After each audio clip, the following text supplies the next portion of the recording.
So that's that. 9.1, likely July, August. 9.2. Yes. 9.2, yes.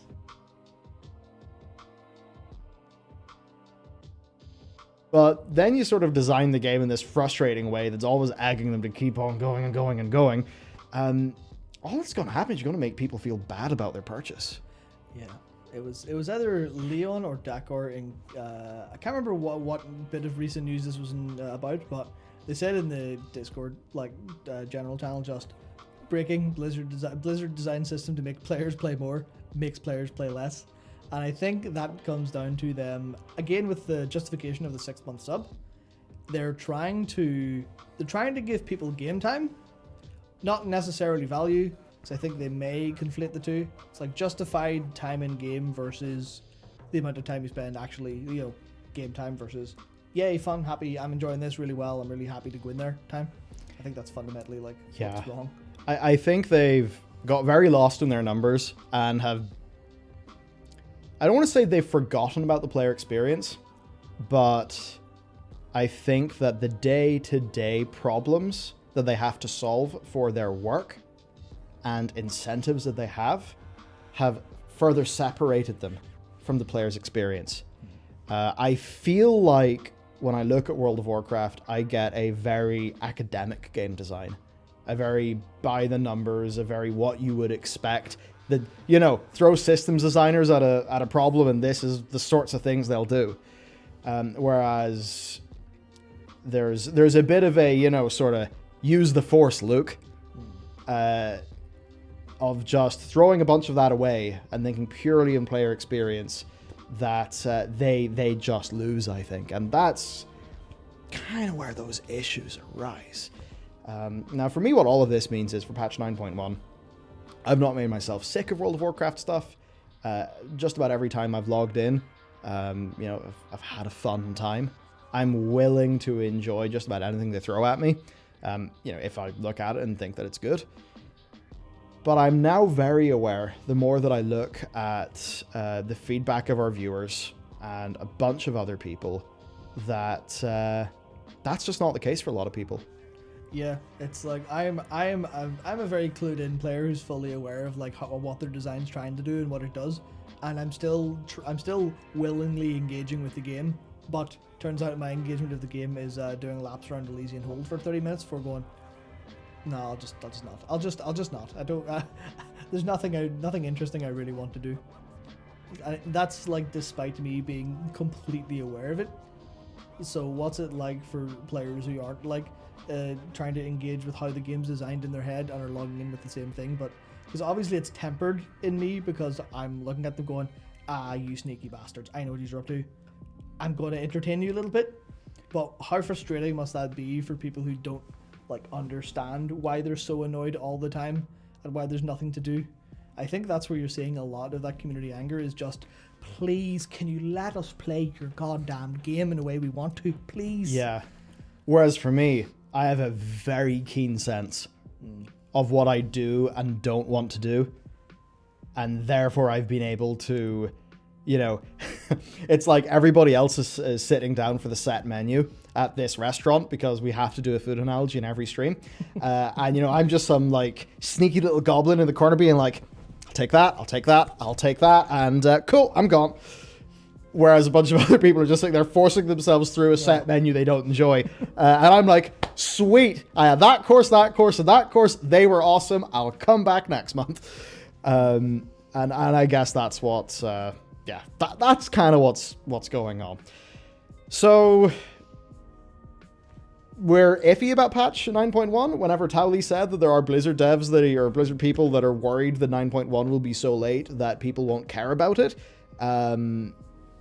I think the Blizzard devs are right to be worried about that, and I think they should maybe realize that if they kind of just make the game the way they do right now in terms of just everything being wrapped around with systems, well, then people won't be thrilled. And they will be less willing to enjoy the new thing when it comes out. Whereas somebody who just has fun for 3 months, unsubs, And then, even if it's like 8 months or 9 months, the next patch is insanely delayed. Well, they've been playing other video games, having a whale of a time. They're like, oh, sweet, a new WoW patch has come out. Cool, I'll play it. They've not been at all thinking about the misery of trying to force themselves into a game they're not enjoying for 6 months, which seems to be what half our comment sections are doing. Yeah. Which is tricky because the business model of WoW does incentivize you to do that. It sets up you having an expectation that the game should be fun for all of that time. I guess Blizzard are just content for retail WoW, or modern, I guess, to be very, very spiky, and then for like classic to sort of fill in the gaps or something. Yeah, because that makes sense. If you think about the 6 month sub as being access to both games, then you could see it be completely justified. But that's only if you're one of those subset of players who will sort of weave between each game as content comes out. Because you can see they're trying to kind of do that a little bit. They did that fairly well, I think, with their classic phase timing. I think they overlapped maybe once, I can't remember. But I don't remember there being any like severe overlaps that would, I really want to do AQ, but I can't because, raid's out. I think that they may be doing that internally to kind of think about it. Whereas a lot of people still have the two games as like separate entities in their head. And I'd love to see the metric of how many people what's the average playtime split between each? Because I would posit it's probably like 90-10 or 80-20 for most people, and then there's some who are in like the 50-50 or 40-60 mark. Yeah. I don't know. Well, I think a good example is, I think it's fair to say that on our main World of Warcraft channel, and I guess in the news channel, we've just not been up to snuff by our own standards. Yeah. We haven't had as many videos out as we wanted and stuff like that. But the Clips channel for us has been a humongous success. It's got 1 million views in its first month, and it's just been a real stress reliever. But it's that thing where us, me and you, sort of running this whole shindig, we look at our combined numbers across all the channels, and they actually look pretty good right now.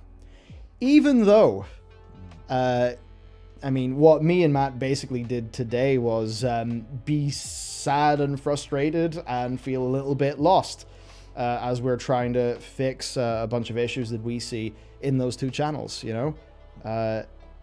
So for us looking at it very high level, our numbers are all good and going up.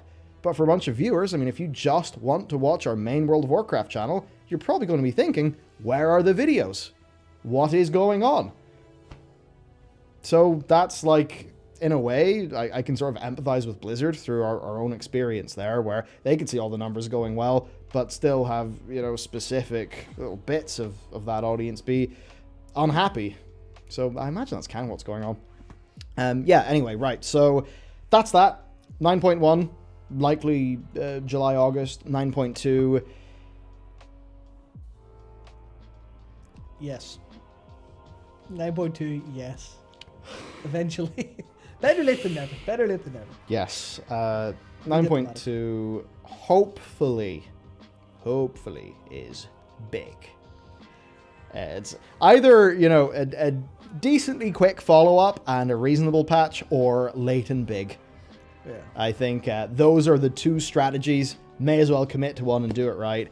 If it is an Argus-sized patch or a Nazjatar Mechagon-sized patch, maybe we'll just have to expect January 2022.